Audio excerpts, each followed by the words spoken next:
رمضان دعائے رمضان دعائے رمضان دل کی گہرائیوں سے اٹھتی ہے صدائے رمضان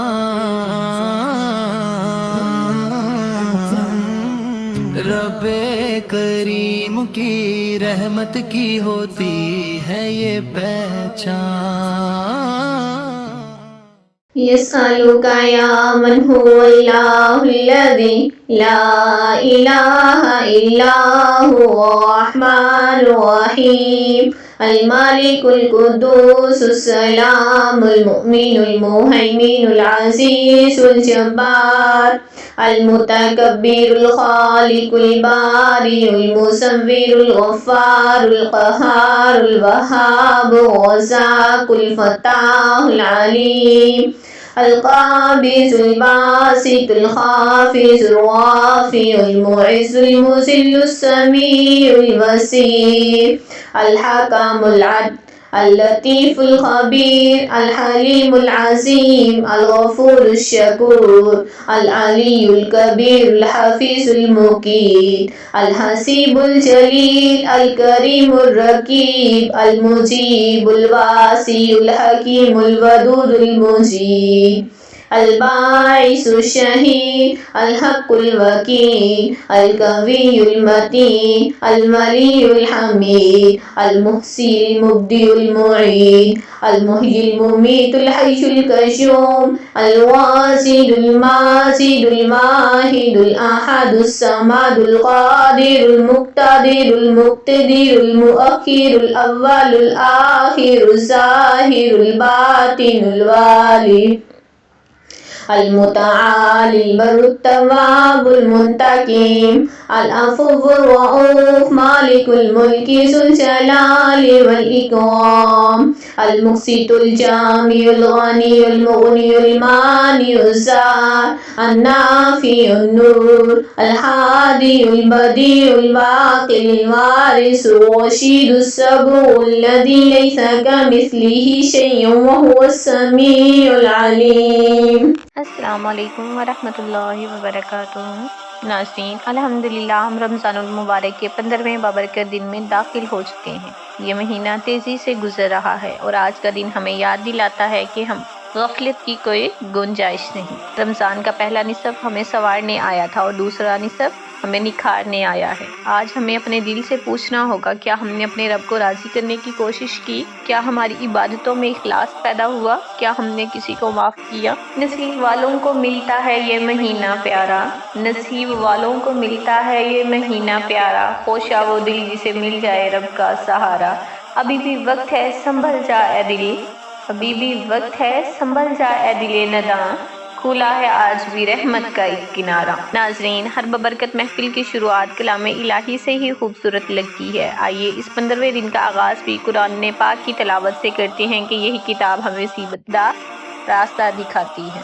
اعوذ باللہ من الشیطان الرجیم، بسم اللہ الرحمن الرحیم.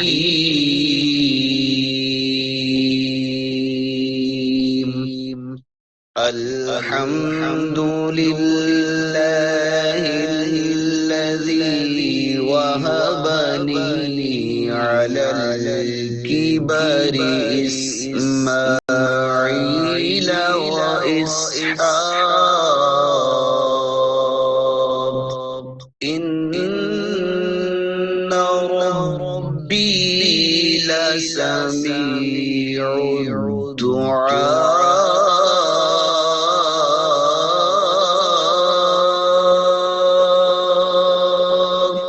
رب اجعلني مقيم الصلاة ومن ذريتي ربنا وتقبل دعاء.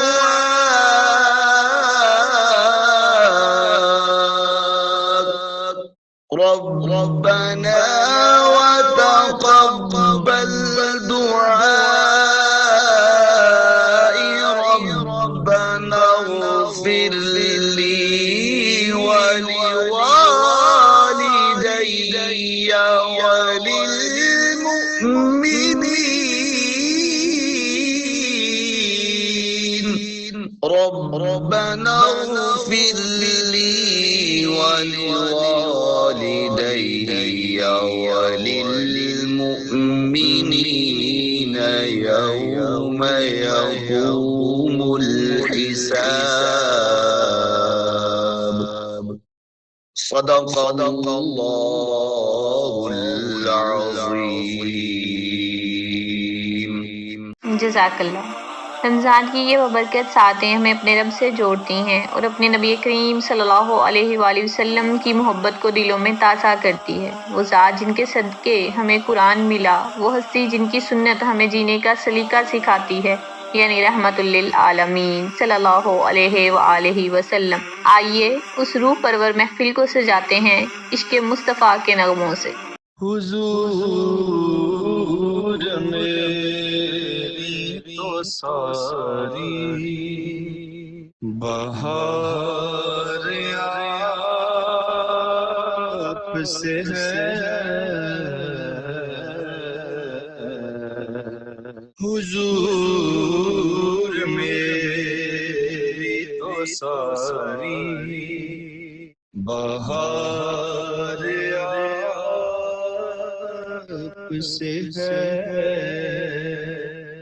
میں بے قرار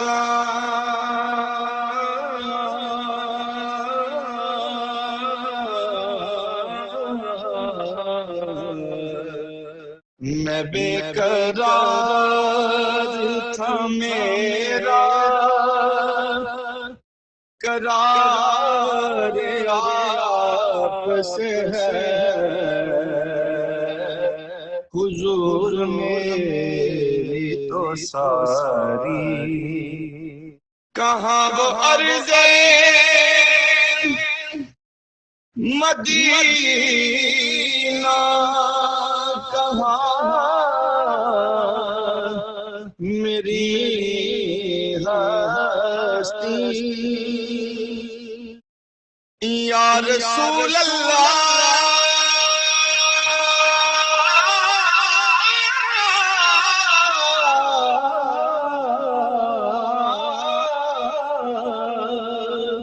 کہاں وہ عرضے مدینہ، کہاں میری ہستی، یہ حاضری کا شرف بار بار آپ سے ہے،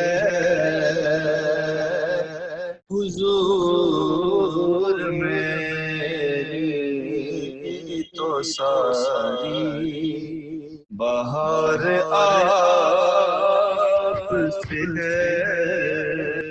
آئیے چلتے ہیں ہم اپنے تھرڈ سیگمنٹ کی طرف. ناظرین، قرآن مجید میں جس نبی کا سب سے زیادہ ذکر آیا ہے وہ عظیم پیغمبر ہیں حضرت موسیٰ علیہ السلام. وہ نبی جنہوں نے ظلم کے نظام کے سامنے حق کی آواز بلند کی، وہ جنہوں نے سمندر کے کنارے کھڑے ہو کر کہا ہرگز نہیں میرا رب میرے ساتھ.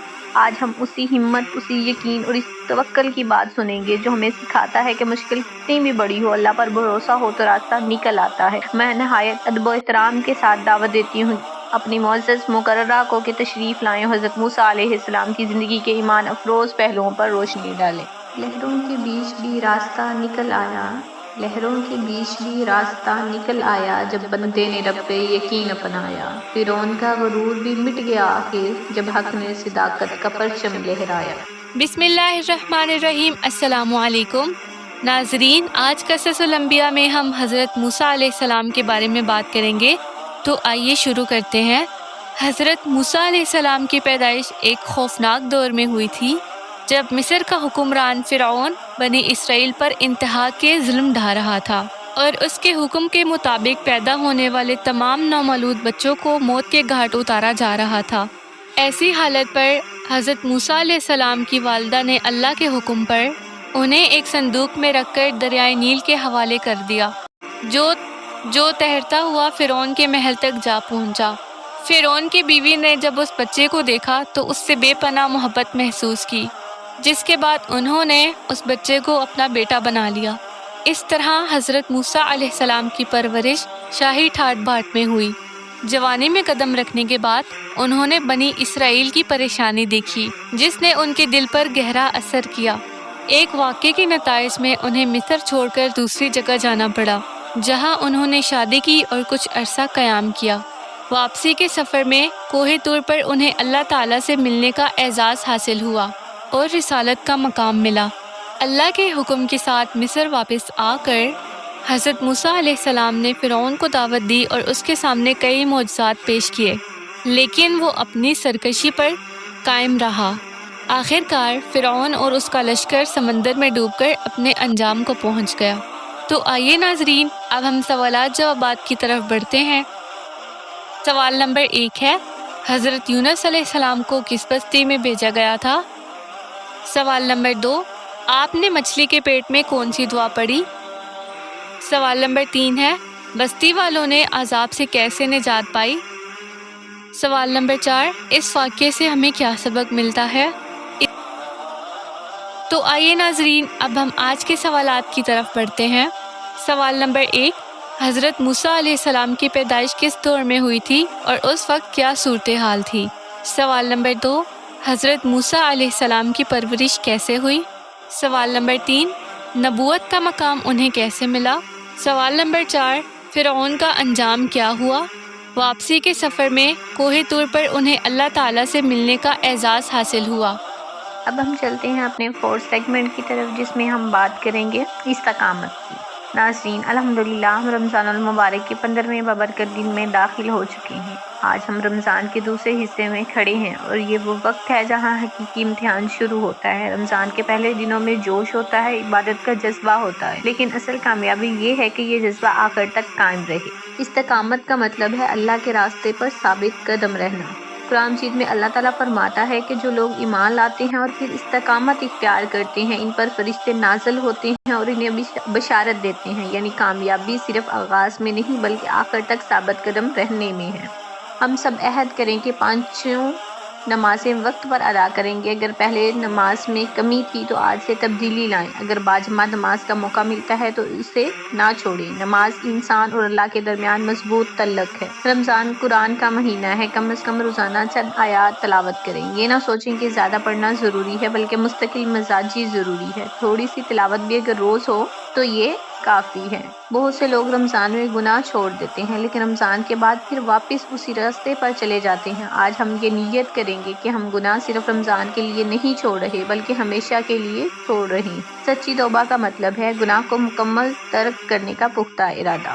صدقہ صرف مال نہیں ہوتا بلکہ مسکراہٹ بھی صدقہ ہے، اچھا رویہ بھی صدقہ ہے۔ آج سے اپنے گھر والوں، رشتہ داروں اور دوستوں کے ساتھ نرمی اور محبت سے پیش آئیں، کیونکہ بہترین انسان وہ ہے جس کے اخلاق بہترین ہے۔ رمضان آیا ہے ہمیں سنوارنے کے لیے، رمضان آیا ہے ہمیں سنوارنے کے لیے، دلوں کو دنیا کو پھر سے نکھارنے کے لیے۔